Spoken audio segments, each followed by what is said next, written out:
You ask Tiger to solve. This deals with linear equations with one unknown. The final result is x equals 16. Let's solve it step by step. Simplify the expression. Find the greatest common factor of the numerator and denominator. Factor out and cancel the greatest common factor. Swap sides. Isolate the x. Multiply both sides by 24. Group like terms.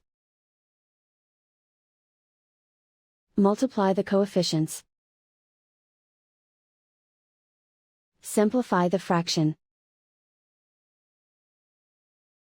Multiply the fractions. Simplify the arithmetic. And so the final result is x equals 16.